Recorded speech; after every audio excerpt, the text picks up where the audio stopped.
దినాన్న మీరు మమ్మల్ని కాచి నడిపించినందుకే స్తోత్రాలు.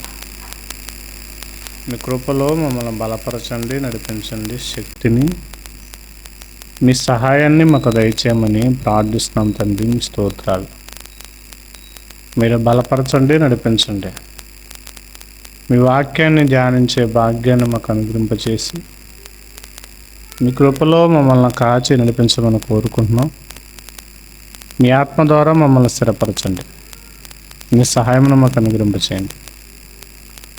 చేరువచ్చిన బిడ్డలందరికీ ఆరోగ్యాన్నిచ్చి మీ వాక్యాన్ని అర్థం చేసుకునే భాగ్యాన్ని జీవితాలు వారికి ప్రసాదింపచేయమంటూ క్రీస్తు వారి మహోన్నతమైన నామంలో ప్రార్థించి అడిగి వేడుకుంటున్నాను మా పరమ తండ్రి.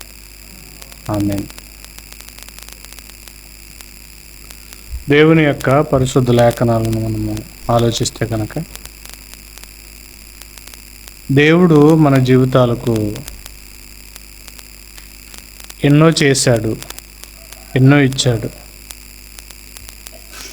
ఎన్నో ఇచ్చిన ఆయన్ని మనము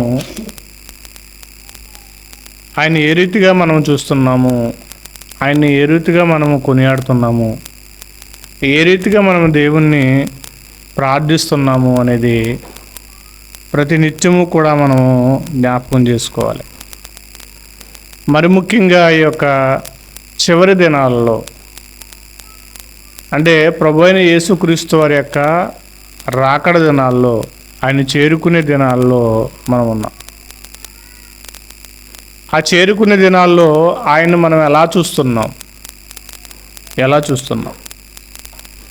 ఆయన మనకి ఎలా కనపడాలి, దేవుడు మనకి ఈరోజు ఎలా కనపడాలి.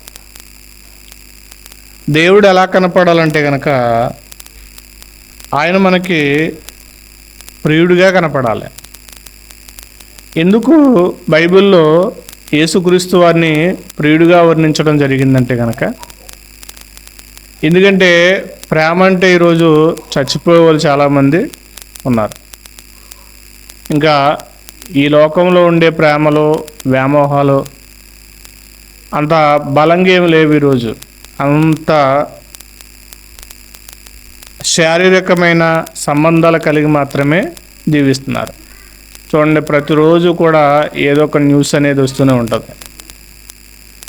భార్య భర్తను చంపినట్లు, లేకపోతే భర్త ప్రియుడితో పారిపోయినట్టు ఇవే వార్తలు వస్తున్నాయి. మన కొన్ని రోజుల క్రితం అనుకుంటా అలా అత్తగారిని మళ్ళీ అల్లుడే వివాహం చేసుకున్నాడంట. తర్వాత ఒక చోట అయితే కనుక ఒక వ్యక్తి తన భార్యని తీసుకుపోతే ఇతను ఏం చేశాడంటే తన భార్యని పెళ్లి చేసుకున్నాడట. ఇలా విచిత్రమైన కథలనేవి ఈరోజు కనబడుతున్నాయి. అంటే వివాహం, దాంపత్య జీవితంలో ఎక్కడో కూడా స్ట్రాంగ్ పర్సన్లు ఎవరో కూడా కనబడతలే. వివాహానికి విలువిచ్చేవారు ఎవరో కనబడట్లేదు. ఒక అమ్మాయికి వివాహం సెట్ అయిందంట. ఇప్పుడు ఎక్కువగా మాట్లాడుకోవడమే కదా, అబ్బాయి అమ్మాయిని గదిలో పంపించి మాట్లాడుకోవడమే కదా. అలా పంపించినప్పుడు అమ్మాయి అందంట, ఇదిగో ఒకవేళ నేను వివాహం చేసుకోవాలంటే కనుక మనతో పాటే మా ప్రియుడు కూడా ఉంటాడు అన్నదంట. సరే అని ఓకే చెప్పి ఇద్దరిని చంపేశాడంట. అలా ఉన్న ఈరోజు వివాహ జీవితాలు. వివాహానికి ఈరోజు అనేది విలువ లేదు. వివాహం అనేది ఒక ఆట విడిపోయిపోయింది. ఇప్పుడుండే కాలం అనేది చాలా దరిద్రమైన కాలం అన్నమాట. మంచిది కాదు. మనం జీవిస్తున్న ఈ 2026 సంవత్సరం ఇక్కడ రానున్న రోజుల్లో ఇంకెన్ని దరిద్రమైన, ఎన్ని నీచమైన పనులు చూడాలో, వినాల్సి వస్తుందో అని కూడా భయం వేస్తుంది. అసలు మంచిది అనేది ఏమీ లేదు. అలాగని పిల్లలు తల్లిదండ్రులను కడతీర్చడం, ఇలా ఒకటా రెండు అంటే కనుక చెప్పుకుంటూ పోతే కనుక చాలా సమయము పోతుంది. మానవ జీవితాలకు ఈరోజు విలువ అనేది అసలు ఏమీ కూడా కనబడట్లేదు. విలువ లేదు. ఒక మంచి జీవితాన్ని చూసి ఇలా బ్రతుకుదామనే పరిస్థితులు అనేది ఈరోజు లోకంలో కనబడట్లే.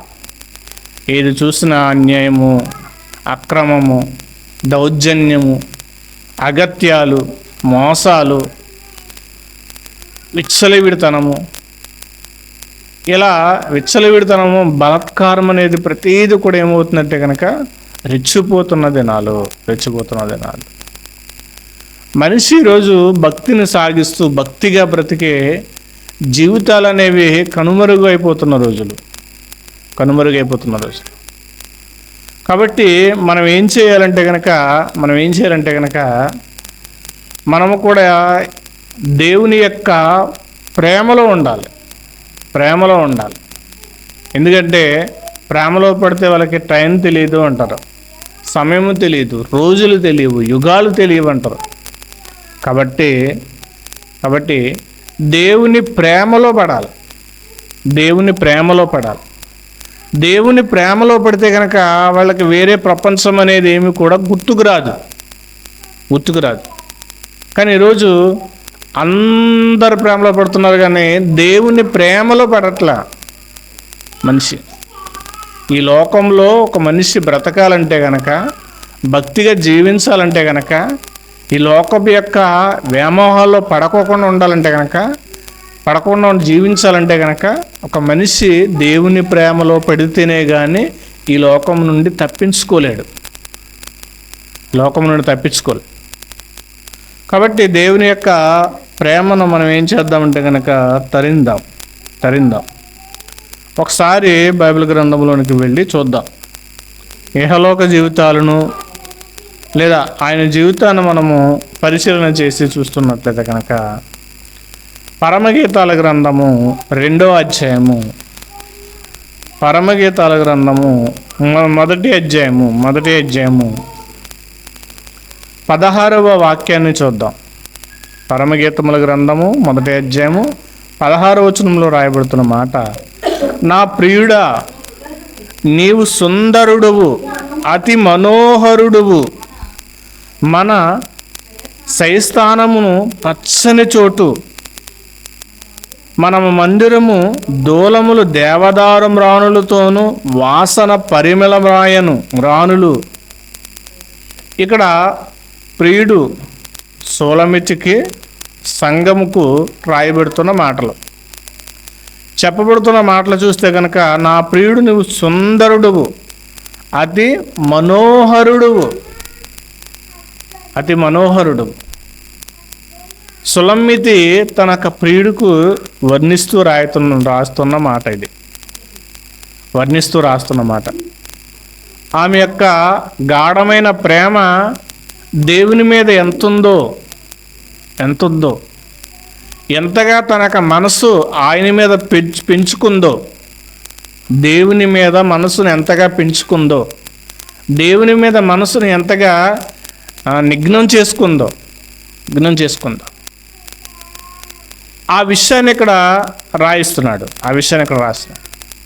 ఆయనంట అతి సుందరుడంట, అతి మనోహరుడంట. అంటే ఆయనకి మించి ఇంకెవరు కనబడరు. ఆయనకి మించి మనోహరుడు అంటే కనుక చాలా తేజస్సు కలిగిన వాడు. ఇంకా మన చూపు ఆయన్ని తిప్పి చూడలేం, వేరే వాళ్ళని చూడలేం, అంత మనోహరుడైన ఆయన్ని చూస్తూ ఉండిపోవాలనిపిస్తుంది అన్నమాట. ఇంకా ఆయనకి మించి మన యొక్క చూపు బయటికి తిప్పడానికి కూడా ఇష్టపడం. ఆయన చూపు ఆయన మీద పడితే, అంటే ఆ సంఘం యొక్క లేదా ఆ యొక్క సంఘం యొక్క వ్యక్తి ఆయన్ని ఎలా చూస్తుందో, ఎలా చూస్తుందో ఊహించడం కాదు, చూస్తుందో ఆ విషయాన్ని ఇక్కడ రాయడం జరిగింది. అయితే 2వ అధ్యాయము 3వ వచనం కూడా చూద్దాం.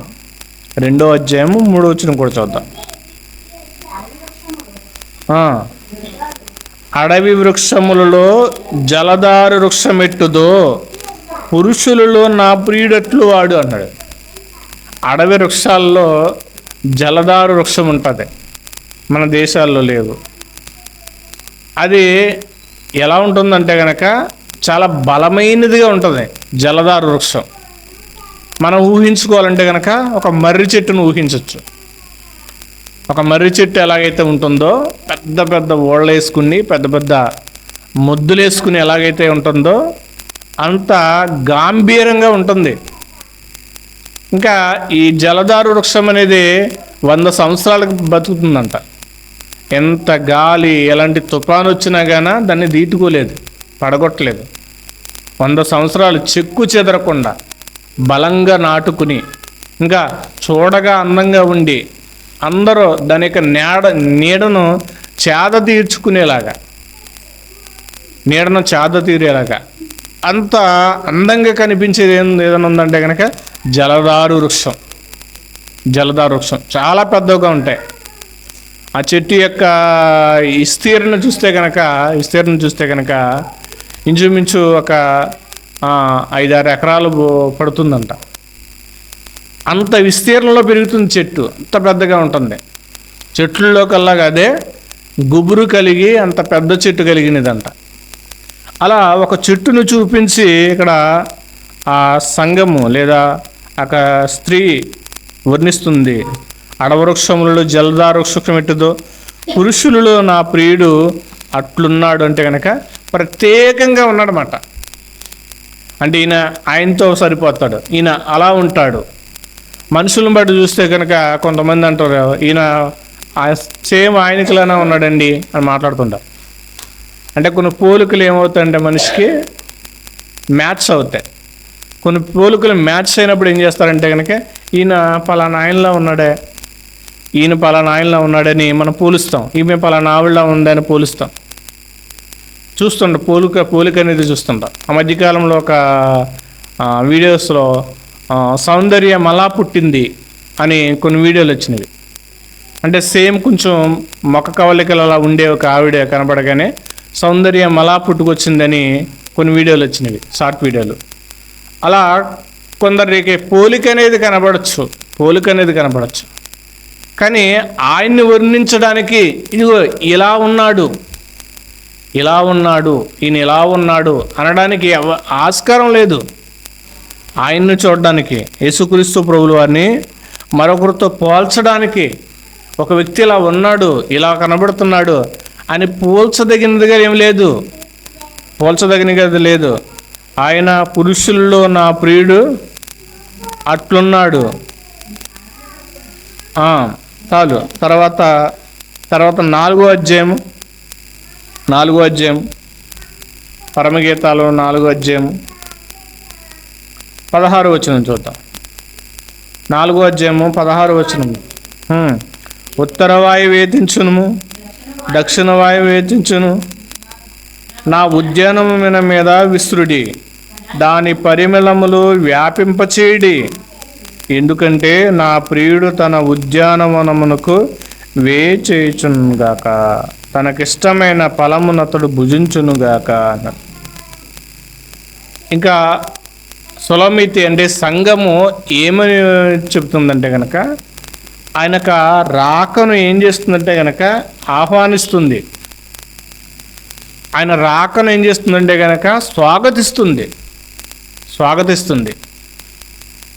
ఆయన రావడానికి ఏం కావాలో అది ఏం చేస్తుందంటే కనుక సంఘము, ఆ స్త్రీ సిద్ధపరుస్తుంది. ఎప్పుడైతే కనుక తన ప్రియుడు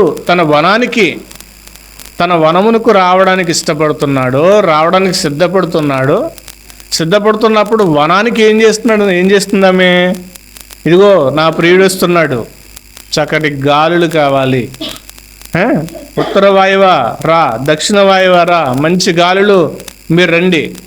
ఎందుకంటే మీరు గాలి వస్తే కనుక ఆ పూతోటలో ఉన్న పుష్పములను తాకి వెళ్తుంది కదా, అలా గాలి ఆ పుష్పాలను తాకి వెళుతున్నప్పుడు నా ప్రియుడు రాగానే ఆ సువాసన ముఖం మీదకి వస్తుంది. అప్పుడు ఆయన ఏం చేస్తాడు, మైమరిచిపోతాడు. ఆ సువాసన అలా తగలగానే గాలి వచ్చినప్పుడు ఆ పూల యొక్క తోటలోనికి వెళ్ళినప్పుడు సువాసన ఏం చేస్తుందంటే కనుక వెదజల్లుతుంది, స్మెల్ వస్తుంది. అప్పుడు అందరూ ఏం చేస్తారు, ఆహా ఎంత హాయిగా ఉంది ఇక్కడ అనిపిస్తుంది. ఒక మల్లెపువ్వు చెట్టు దగ్గర కానీ ఇక్కడ మంచిగా స్మెల్ వచ్చే చెట్ల దగ్గర ఉన్నప్పుడు స్మెల్ ఏం చేస్తాం, మనం పీలుస్తాం, ఆస్వాదిస్తాం. దాన్ని ఆస్వాదించి మనము మైమర్చిపోతాం. కొంచెంసేపు అక్కడ ఉండాలనిపిస్తుంది. ఇప్పుడు ఆయన రాకను ఏం చేస్తుందంటే కనుక సంఘము స్వాగతిస్తుంది. ఉద్యానవనాన్ని ఏం చేస్తుంది? సిద్ధపరుస్తుంది. ఆ సిద్ధపరచడానికి దానికి వాయువులను పిలుస్తుంది, గాలులను పిలుస్తుంది. గాలులు రాగానే సువాసన, మొక్కల యొక్క సువాసనంతా ప్రియుడి దగ్గరికి వెళ్ళగానే ఆ సువాసన ఆయన ఏం చేస్తాడంటే కనుక ఆఘ్రాణిస్తాడు.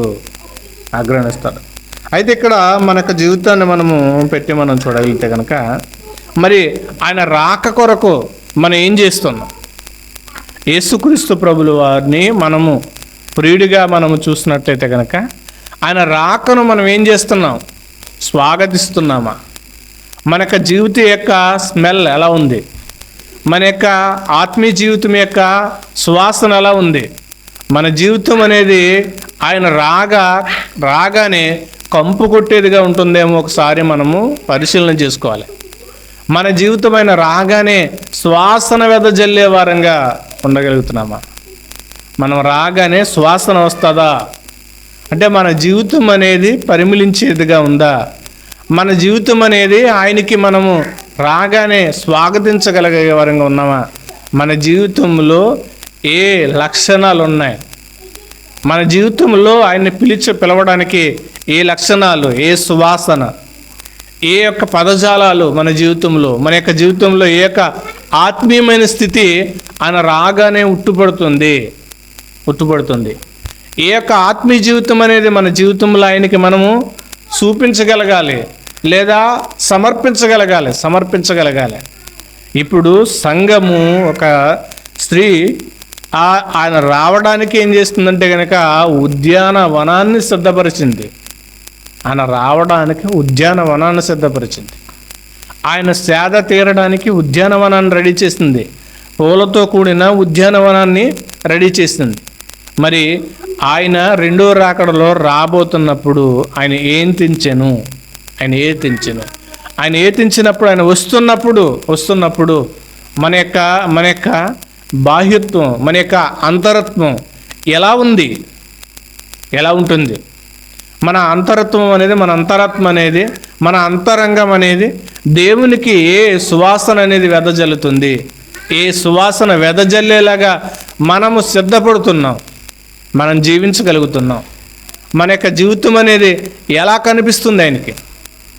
మన జీవితం అనేది ఎలా కనిపిస్తుంది? ఒకసారి మనము పరిశీలన చేసుకోవాలి. ఆయన రాకకు సంఘము ఆ ప్రియుడికి ఉద్యానవనాన్ని రెడీ చేస్తున్నప్పుడు మనం ఆయన రాకకు ఏమి సిద్ధపాటు చేస్తున్నాం? ఆయన రాక కొరకు మనం ఏమి సిద్ధపడగలిగి జీవించగలుగుతున్నాం? ఇప్పుడు ఆ యేసుక్రీస్తు ప్రభులు వారు ఉన్నప్పుడు పాపాత్మురాలు స్త్రీ యొక్క ఆవిడ కనిపిస్తుంది. ఆవిడ యేసుక్రీస్తు రాగానే శిష్యుడి ఇంటి దగ్గర రాగానే ఆయన దగ్గరికి వెళ్ళి ఏం చేస్తుందంటే ఆవిడ విలువైన అత్తరబుడిని తీసుకుని పగలగొట్టి ఆయన తలకి పూసి ఆయన పాదాలు కన్నీళ్లతో కడిగి ఆమె యొక్క ఇష్టమైన తలకురులతో ఆయన పాదాలను ఏం చేస్తుందని తుడిసిందని మనం చూస్తున్నాం. అంటే ఆమె ఆయనకి స్వాగతిస్తుంది. ఆమె ఆయనకి ఇష్టపడ్డది. ఇప్పుడు సంఘము ఇష్టపడితేనే చేయగలిగే ఉన్నాయి. ఇష్టపడకపోతే కనుక ఎందుకంటారు కదా, ఇష్టం లేని కాపురం కుదరదండి. ఇష్టం లేని కాపురం చేయలేరు. ఎంతమంది పెద్ద మనుషులను తీసుకొచ్చి అమ్మ అది కాదమ్మా, ఇది కాదమ్మా, అలా ఉండకూడదమ్మా అని ఎన్ని జాగ్రత్తలు చెప్పినా మళ్ళీ వెళ్ళిపోతుంది. మళ్ళా వదిలేస్తాం. కాబట్టి ఇష్టముతో మనము ఆయన్ని చూస్తున్నప్పుడు, ఆయన మీద ఇష్టాన్ని పెంచుకున్నప్పుడు మనం ఏం చేస్తామంటే ఆయన కొరకు మనము జీవించగలం, ఆయన కొరకు మనం సిద్ధపడగలం, ఆయన కొరకు మనం ఎదురు చూడగలం. ఈరోజు క్రైస్తవులు ఆయన కొరకు ఎదురు చూట్ల ఆయన కొరకు రెడీ అవట్ల, రెండూ చేయట్ల.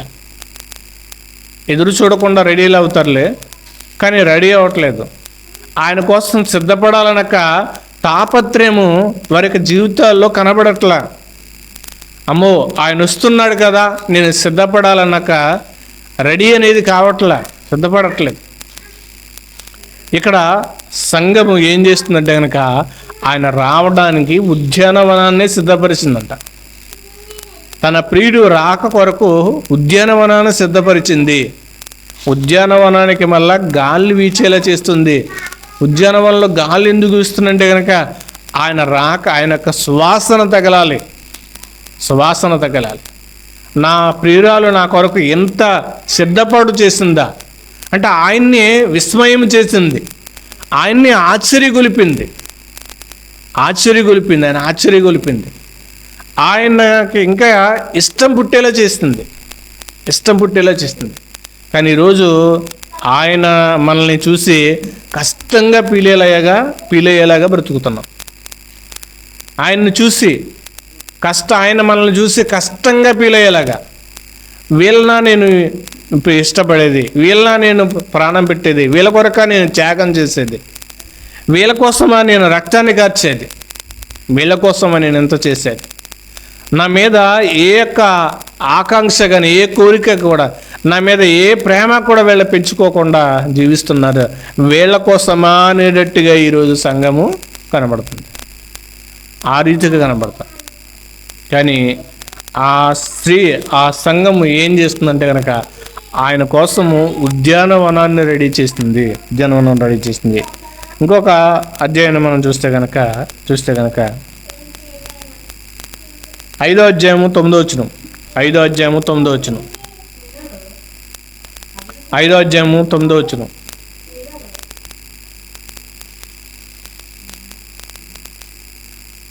వెళ్ళిపోండి, కూర్చోండి. 5వ అధ్యాయము పరమగీతాలు 5:9 వచనంలో రాయబడుతున్న మాటను చూద్దాం. స్త్రీలలో అధిక సుందరవగుదానా, వేరు ప్రియుని కన్నా నీ ప్రియుని విశేషమేమి? వేరే ప్రియుని కంటే నీ ప్రియుడు గొప్పతనం ఏంటి? ఆయన ఉద్దేశం ఏంటి? ఆయన ఎలా అంటాడు? ఆయన ఎలా ఉంటాడు చెప్పు అని అడుగుతున్నాడు. మరి మన ప్రియుని యొక్క విశేషాన్ని మనం పంచుకోగలుగుతున్నామా? మన ప్రియుని యొక్క విశేషాన్ని, ఉద్దేశాన్ని, ఆయన ఆలోచనని మనం పంచుకుంటున్నామా? వేరు ప్రియుని కన్నా నీ ప్రియుని విశేషం ఏంటో నాకు కావాలి చెప్పు, నీ ప్రియుని విశేషం ఏంటో నాకు కావాలి అనగానే అప్పుడు ఆమె చెప్తుంది, స్త్రీలలో అధిక సుందరవగుదానా, వేరు ప్రియుని కన్నా నీ ప్రియుని విశేషం ఏంటి? నా ప్రియుడు ధవలవర్ణుడు, దగదగదగ మెరిచిపోయేవాడు. నా ప్రియుడు ఇలాంటివాడు కాదు, అలాంటివాడు కాదు. నా ప్రియుడు ధవలవర్ణుడు, దగదగ మెరిచేవాడు. నా ప్రియుడు రత్నవర్ణుడు, 10,000 మంది పురుషుల్లో కూడా ఆయన ఒక్కడగా కనపడదు. ఏదన్నా ఫంక్షన్కి వెళ్ళినప్పుడు, ఎక్కువ జనం ఉన్నప్పుడు మన వాళ్ళను చూడాలంటే కనుక ఎక్కడున్నారు అని చూస్తాం. వాళ్ళ యొక్క షర్టో లేకపోతే వాళ్ళ యొక్క జుట్టో ఆనమలు కట్టి వెతుకుతుంటాం కనపడకపోతే. కానీ 10,000 మంది పురుషులున్నా కూడా ఆయన్ని పోల్చుకొచ్చాను, తక్కువని పోల్చచ్చు. 10,000 మంది పురుషులున్న అంత గుంపులో కూడా ఆయన ప్రత్యేకంగా కనపడతాడు. అంటే ఎలా చెబుతుందంటే కనుక ఆమె ధ్యాస అంతా కూడా ఇంకా వేరే వారిని చూడట్లా, వేరే పురుషులను ఆమె ఏం చేయట్లేదంటే కనుక చూడట్లా, ఆయన్ని మాత్రమే చూస్తుంది. ఆయన మీద మాత్రమే దృష్టి పెట్టుకుంది. ఆయన మీద దృష్టి పెట్టుకున్నప్పుడు మాత్రమే ఏం చేస్తారంటే కనుక ఆయనే కనబడతాడు. ఇటు చూసినా అటు చూసినా పైకి చూసినా, అంటే ఆయన మీద ఎంతగా నిమగ్నం అయిపోయింది. అంటే మన జీవితాలు ఆయన మీద నిమగ్నమై ఉండాలి, ఆయనతో సహవాసం కలిగి ఉండాలి. ఆయనతో మన జీవితాలు సహవాసములో నిమగ్నమైనప్పుడు మనము ఆయన్ని మించి ఇంకెవరిని చూడలేం. ఎవరు మనకి కనబడరు. అదే చెప్తుంది. నా ప్రియుడు ధవలవర్ణుడు, రత్నవర్ణుడు, 10,000 మంది పురుషుల్లో అతన్ని గుర్తింపవచ్చును. 16వ వచనం చూద్దాం. 10,000 మందుల్లో ఆయన్ని గుర్తింపవచ్చు. 16వ వచనం, అతని నోరు అతి మధురం, అతడు అతికాంక్షణీయుడు, చూసే కొద్ది తనివి తీరదన్నమాట. చూసే కొలది బోరు కొట్టదు, ఎంత చూసినా కూడా విసిగిరాదు, చూడాలనిపిస్తుంది ఆయన. ఎంత చూడండి ఆయన ఎంత చూసినా కానీ బోరు కొట్టదు, ఎంత చూసినా కానీ తనివి తీరదు. ఇంకేదన్నా ఒక వస్తువు కొత్తగా వచ్చినప్పుడు మనకి ఎలా ఉంటుందంటే చాలా ఆశగా ఉంటుంది. కొత్తగా వచ్చినప్పుడు ఇంకా దాన్నే చూస్తుండిపోతాం, దాన్నే చూసుకుంటాం. అది బాగా మనకు నచ్చింది అనుకో. కానీ ఆ వస్తువు మీద రాను మనకు కూడా ఏమవుతుందంటే కనుక రాను ఒక వస్తువు మీద మనకి ఏమవుతుందంటే కనుక ఇష్టం పోతుంది.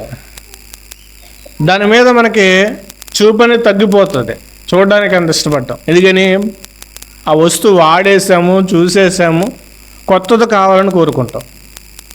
కొత్తది కావాలి, ఎందుకని ఎక్కువ రోజులు చూసాం కాబట్టి బోరు కొట్టేసింది. అయితే ఆయన అలాంటి వాడు కదంట. ఆయన్ని మన యొక్క జీవితాలు ఎలా చూడాలంటే కనుక ఇక్కడ సులమితి చెప్తుంది. ఏమంటుంది? అతని నోరు అతి మధురం. ఇన్ని మాటలు రాశాడు ఆయన. మత్తయి సువార్తలో ఆయన ఆ ఒక మనోహరమైన మాటలు ఎలా ఉంటాయి? ఆయన మనోహరమైన మాటలు, ఆయన నోరు తెరిచి ఉపమాన రీతిగా బోధింపసాగెను.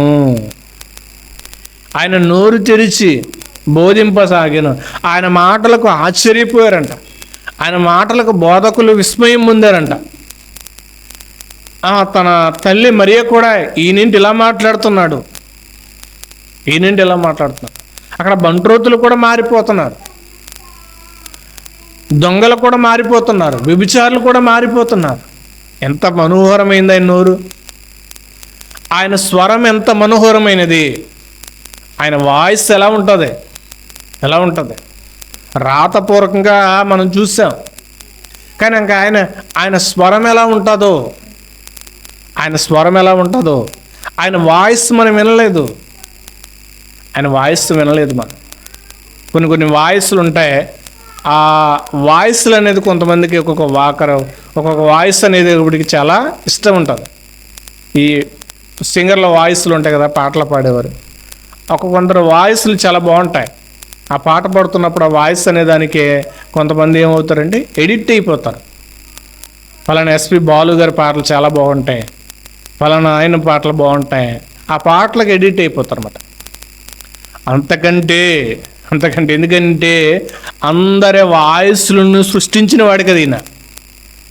అందరి వాయిస్లు సృష్టించింది ఈయనే, అందరికీ నోరిచ్చింది ఈయనే, అందరికీ మాట ఇచ్చింది ఈయనే. మరి అందరికీ మాట ఇచ్చిన ఆయన నోరు ఎలా ఉంటుంది? ఇంకా ఒక బాలసుబ్రహ్మణ్యము, ఒక సింగరు వాళ్ళ పాడితేనే ఇంత పాటలు పాడుతుంటేనే చాలా బాగుంది అనుకుంటున్నారు కదా. మరి వాళ్ళ పాటలకి చాలామంది మంత్రముగ్ధులు అయిపోతున్నారు కదా. మరి వాళ్ళందరికీ నోరిచ్చిన వాడు దేవుడైనప్పుడు మరి ఆ నోరు ఎలా ఉంటుంది? ఆ వాయిస్ ఎలా ఉంటుంది? అది చూడండి. అతని నోరు అతి మధురం.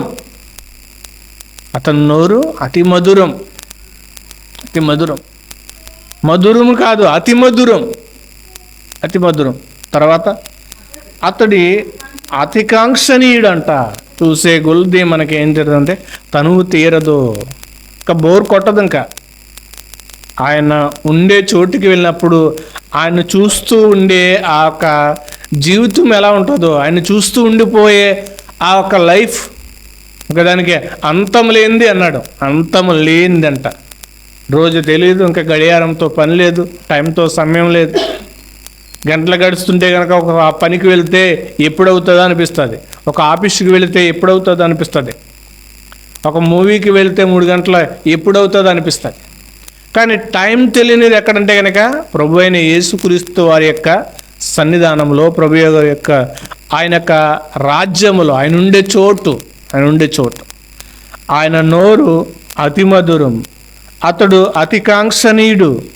యెరూషలేము కుమార్తెలారా, ఇతడే నా ప్రియుడు, ఇతడే నా స్నేహితుడు, ఇతడే నా ప్రియుడు, ఇతడే నా స్నేహితుడు. ఒకటి స్నేహంగా ఉంటాడు ఆయన్ని మనము ప్రేమించవచ్చు. ప్రియుడిగా ఉంటాడు. ఆయన నోరు, ఆయన స్వరము, ఆయన యొక్క దేహం, ఆయన కాంతి ఎలా ఉంటుందో మరి ఆయన మీద మన మనసు ఎందుకు పెంచుకోవట్లేదు? ఆయన గురించి ఎందుకు ఈరోజు మనిషి ఆలోచించట్లేదు? ఈరోజు అన్నిటి మీద ఇష్టాన్ని పెంచుకుంటున్నాడు. డబ్బు మీద, లోకం మీద, పదవుల మీద. మనిషి ఈ లోక యొక్క వైభోగం మీద మనిషి ఏం చేస్తున్నాడంటే కనుక వ్యామోహాన్ని పెంచుకుని, అవన్నీ అశాశ్వతమైనవి, వాటి మీద ప్రేమ పెంచుకుని దేవుణ్ణి ప్రేమించడం మనిషి మర్చిపోతున్నాడు. దేవుణ్ణి ఇష్టపడడం మర్చిపోతున్నాడు. అందుకే బైబిల్ గ్రంథంలో మరొక మాటను చూద్దాం. యేసుక్రీస్తు ప్రభుల వారు చెబుతున్న ఒక మాటను చూస్తే కనుక, దేవుడు మాట్లాడుతున్న మాట మత్తయి సువార్త 12వ అధ్యాయంలో 18వ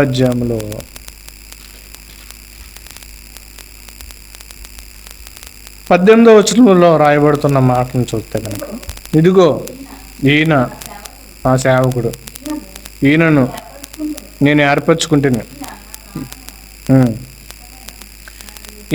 ఈయన నా ప్రాణమునకు ఇష్టుడైన నా ప్రియుడు, ఈయన మీద నా ఆత్మను ఉంచెదను. ఇది ప్రభువైన యేసుక్రీస్తు వారి గురించి చెప్పబడిన మాట అనుకోండి. ఆయన కోసం చెప్పబడిన మాటే కాదు, ఇది ఆయన మనందరి గురించి రాయించిన మాట, మనందరి గురించి ఆయన చెప్పాలనుకున్న మాట. అంటే మనం ఆయనకి ఇలా ఉండాలి, మనం ఇలా ఉండాలని రాయించిన మాట ఇది. ప్రభు అయిన యేసుక్రీస్తు వారి గురించి చెప్పారు. ఆయన మనందరి గురించి కూడా ఇలా ఉండాలని రాయించాడు మాట. మన కోసం ఆయన ఇలా మాట్లాడాలి. ఇదిగో ఈమె నాకు ప్రియమైన రాలు, ఇతడు నాకు ప్రియుడు, ఇతను నాకు ప్రియమైన వాడు అని ఆయన మన గురించి అనుకున్నాడు. మన గురించి ఎలా కోరుకున్నాడు, ఎలా ఉండాలని కోరుకున్నాడు. అదే విషయం చెప్తుంది.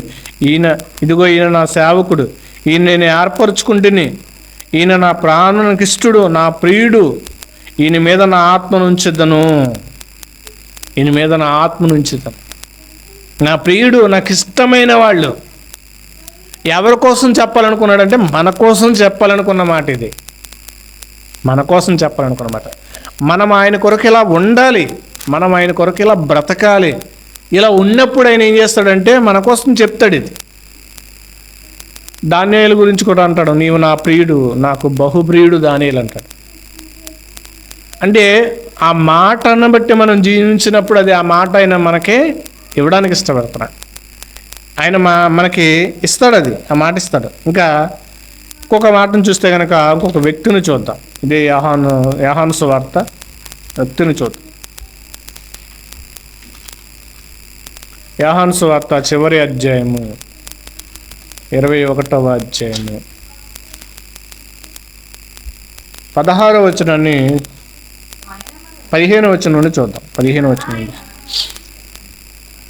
వచనంలో యోహాను సువార్త 21:15 వారు భోజనము చేసిన తర్వాత యేసు సీమోను పేతురును చూసి, యోహాను కుమారుడైన సీమోను, వీరికంటే నీవు నన్ను ఎక్కువ ప్రేమిస్తున్నావా?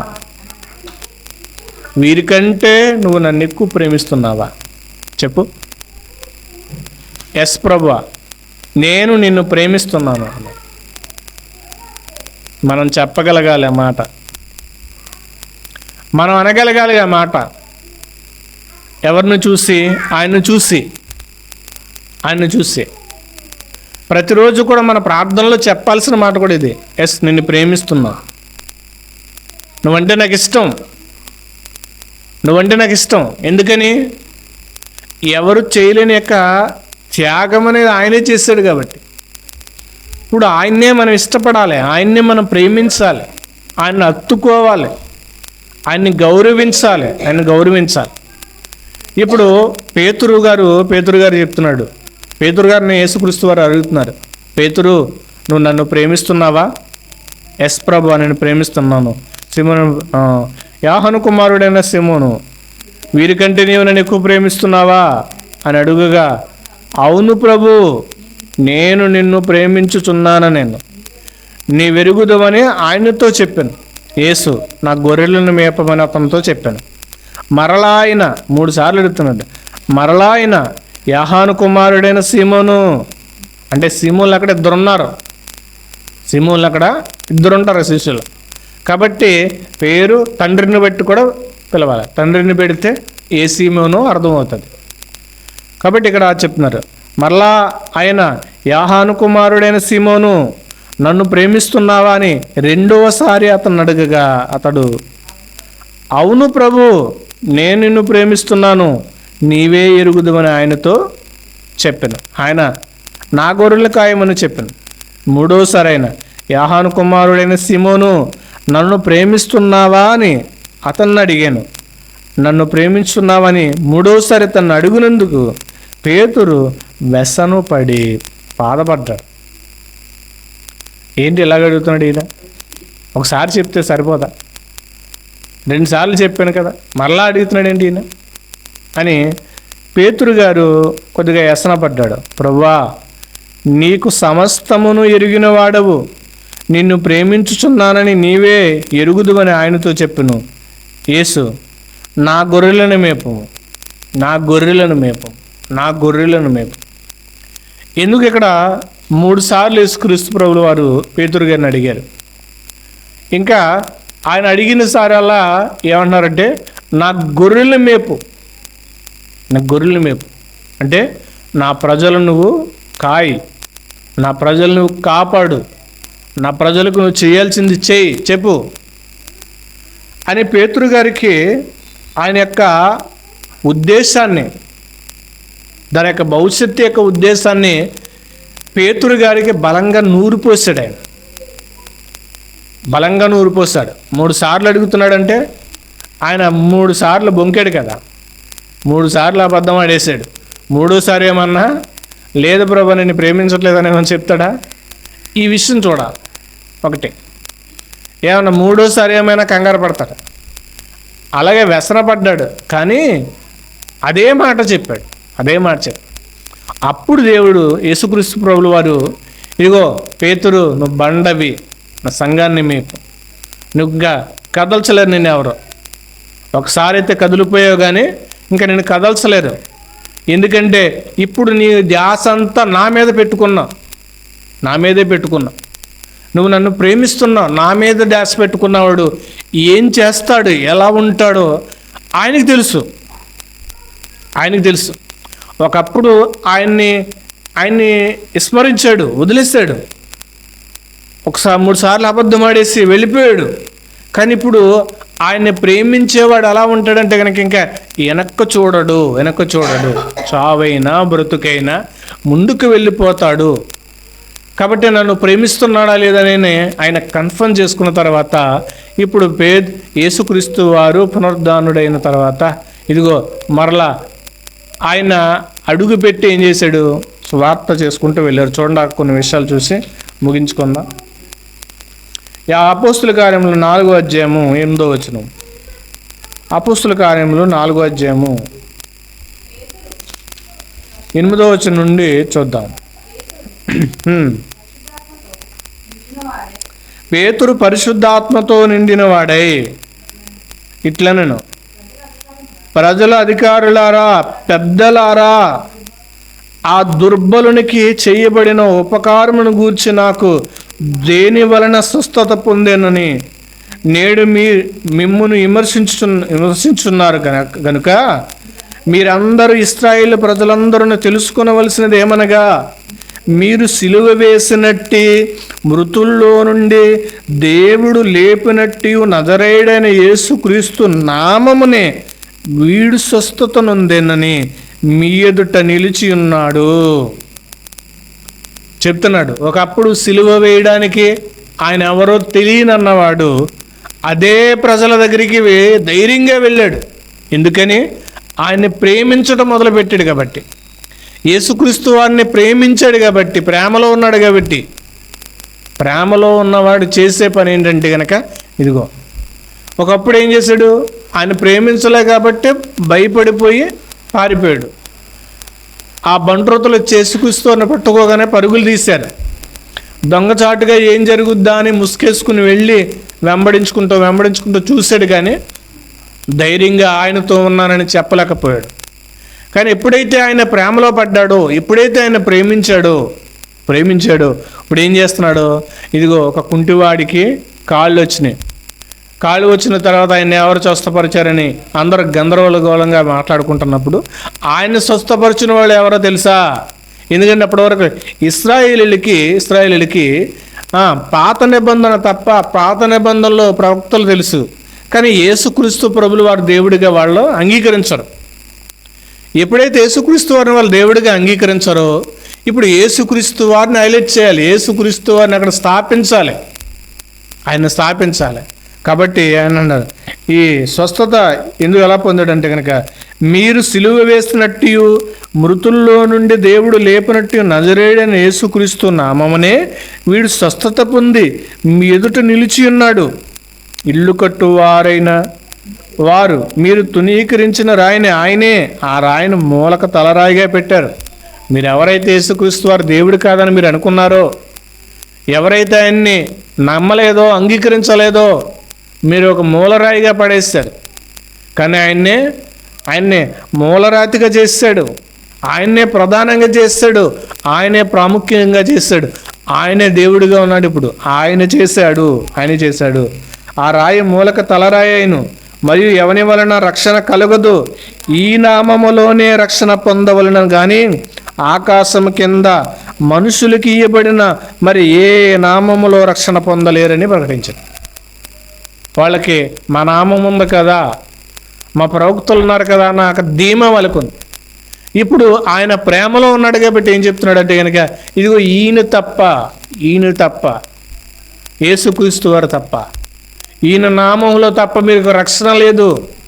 ఎందుకంటే ఆయన మీరు సిలువ వేశారు, కొట్టారు, చంపేశారు. మీరు ఆయన్ని చాలా క్రూరంగా శిక్ష వేశారు.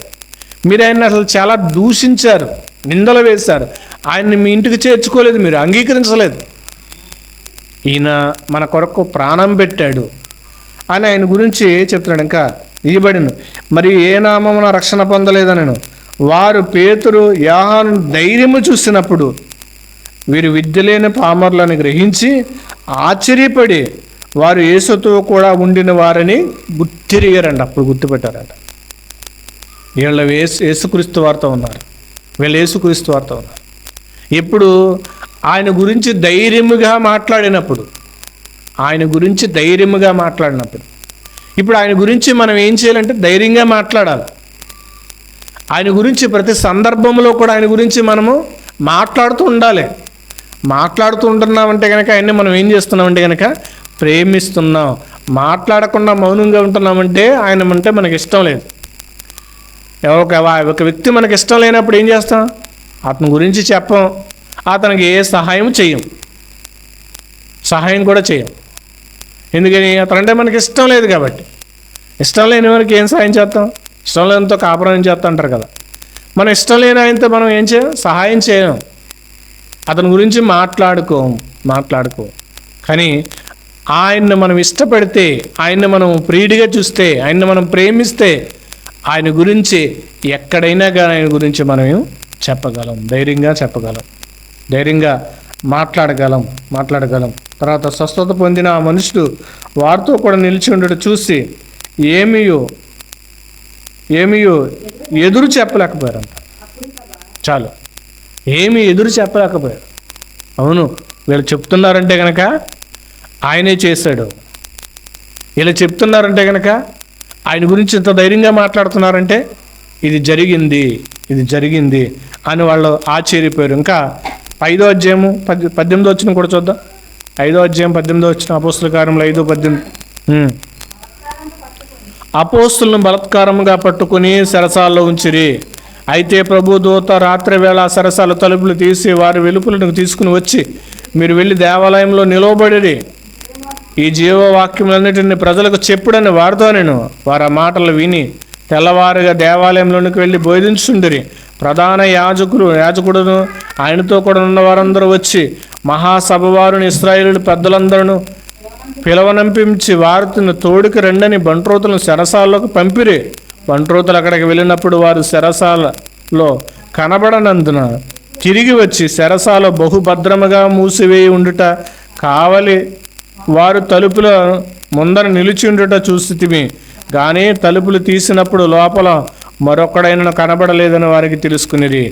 అంతటా దేవాలయపు అధిపతి ప్రధాన యాజకులు ఆ మాటలు విని ఇది ఏమైనో అని వారును విషయమై ఎటూ తోచక ఉండిరి. అప్పుడు ఒకడు, ఇదిగో మీరు చెరసాల్లో వేయించిన మనుషులు దేవాలయంలో నిలిచి ప్రజలకు బోధించుతున్నారని తెలుపుగా ఆ బంట్రోతులతో కూడా పోయి ప్రజలను రాళ్లతో కుట్టుదమేమో అని భయపడి బలాత్కారం చేయక వాడిని తీసుకుని వచ్చాను. చూడండి, ఆయన్ని ప్రేమించినప్పుడు ఏం చేస్తున్నారంటే కనుక సరసాల్లో వేసినా కూడా మానక ఆయన గురించి చెప్తున్నారు. సరసాల్లో ఖైదీ చేసినా కూడా మానక చెప్తున్నారు. అయితే మనం ఆయన ప్రేమించినప్పుడు ఏం చేస్తామంటే కనుక ఆయన గురించి మనం చెప్తాం. సరసాల్లో ఉన్నా, చంపబడినా, కొట్టబడినా, ఏం చేసినా మనం ఆయన గురించి చెప్తున్నామంటే కనుక ఆయన్ని ప్రేమిస్తున్నాం. ఆయన్ని ప్రేమించే వాళ్ళకి మాత్రమే సాధ్యం ఇది. ఆయన ప్రేమించే వాళ్ళకి మాత్రమే సాధ్యం. చివరిగా ఒక మాట చూసి ముగించుకుందాం. ఎఫెసీయులకు రాసిన పత్రిక మొదటి అధ్యాయము 7వ వచనంలో రాయబడిన మాట చూస్తే కనుక, ఎఫెసీయులకు రాసిన పత్రిక మొదటి అధ్యాయం 7వ వచనం, దేవుని కృపా మహిమైశ్వర్యమును బట్టి ఆ ప్రియునియందు ఆయన రక్తము వలన మనకు విమోచనము, అనగా మన అపరాధములకు క్షమాపణ మనకు కలిగి ఉన్నది అని రాయబడుతుంది. ఆ ప్రియుని ద్వారా. ఎవరా ప్రియుడు? ప్రభువైన యేసుక్రీస్తు వారు. ఎవరా ప్రియుడు అంటే కనుక నా ప్రియుడు అని చెప్పాలి. నా ప్రియుడు, నేను ఆయన్ని ప్రేమిస్తున్నాను, నేను ఆయన్ని ప్రేమిస్తా. ఎంత ప్రేమిస్తానంటే కనుక గాఢంగా ప్రేమిస్తా. నేను ఆయన వదులుకోలేను. సరసాల్లో వేసినా వదులుకోలేను. చంపేస్తానన్నా కానీ వదులుకోలేను. రాయితీలు తీసేస్తానన్నా కానీ వదులుకోలేను. ఆయన గురించి మాట్లాడొద్దన్నా వదులుకోలేను. మన యొక్క ప్రేమ ఇలా స్థిరపడిపోవాలి ఆయన మీద. మన ప్రేమ ఆయన మీద అలా బలపడిపోవాలి. మన ప్రేమ ఇలా ఆయన మీద మమకారాన్ని పెంచుకోవాలి. అలా ఆయన మనం ఏం చేయాలంటే కనుక ప్రేమించాలి. ఎందుకంటే ఆయన మొదటగా ఆయన మనల్ని ఏం చేస్తున్నాడంటే ప్రేమించాడు. దేవుని కృపా మహిమేశ్వర్యమును బట్టి ఆ ప్రియుని యందు ఆయన రక్తము వలన మనకు విమోచనము కలగజేశాడు. ఆయన రక్తాన్ని బట్టి మనకి ఏం చేశాడంటే విమోచన ఇచ్చాడు. ఇప్పుడు మన మీద ఉన్న మనం మొదటి నుంచి చేసిన ప్రతి పాపాన్ని కూడా ఆయన ఏం చేశాడంటే క్షమించాడు, కడిగాడు. ఆ పాపాన్ని ఆయన ఏం చేశాడంటే మాఫీ చేశాడు.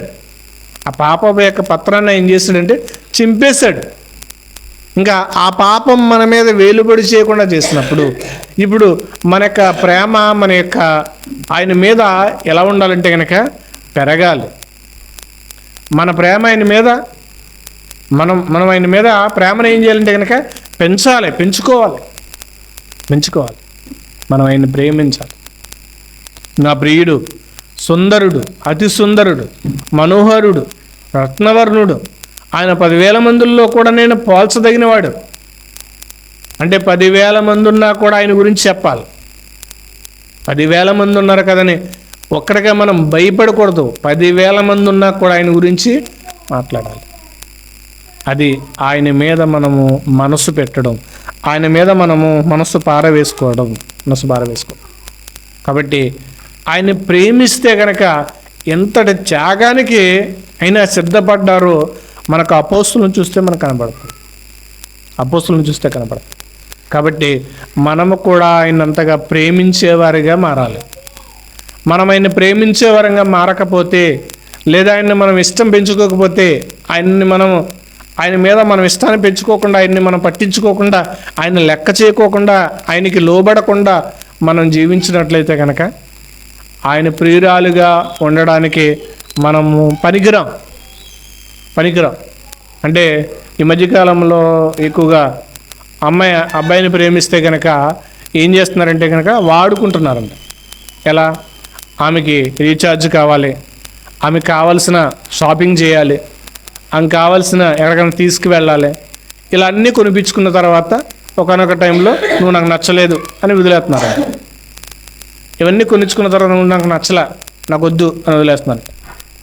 అయితే ఆయన మనకు చేసిన త్యాగాలన్నింటిని బట్టి, మనకి చేసిన త్యాగమును బట్టి, మనకిచ్చిన ఆరోగ్యాన్ని బట్టి, మనకిచ్చిన స్వస్థతను బట్టి, మనకి కలిగించిన ఆనందాన్ని బట్టి జీవిస్తాం తప్ప ఆయన్ని మనం ప్రేమించకపోతే ఆయన కూడా మనల్ని వదిలేస్తాడు.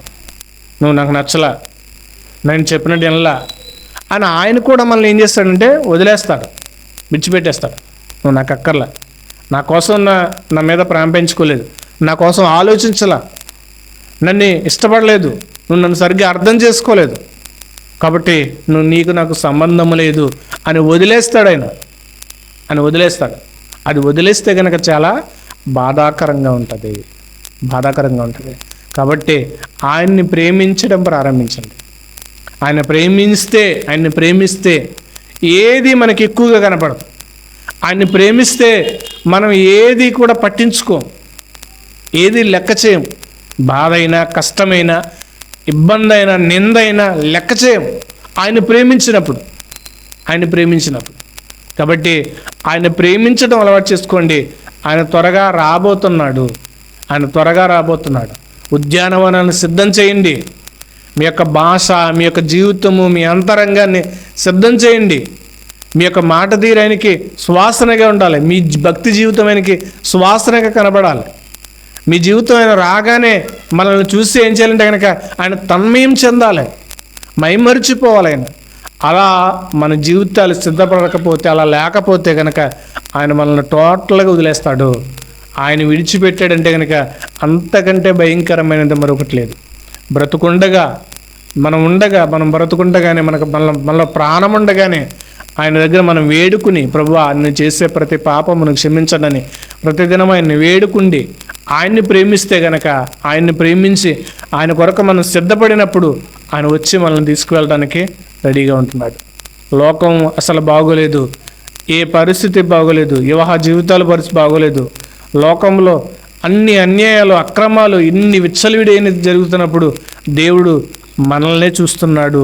మనమైనా మారితే కనుక మనల్ని తీసుకువెళ్ళడానికైనా రాబోతున్నాడు. మనమే మారి ఆయన కొరకు సిద్ధపడేవారుగా ఉండాలని కోరుకుంటూ నా మాటలు ముగిస్తున్నాను. ప్రార్థన చేసుకుందాం.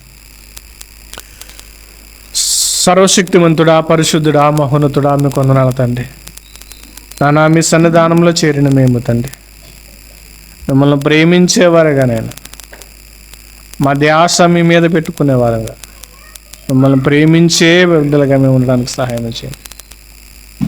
లేచిన, పడుకున్న, కూర్చున్న మా ఆలోచన, మా ధ్యాస మీ మీద ఉండగలిగే వారికి మేము ఉండడానికి సహాయం చేయండి.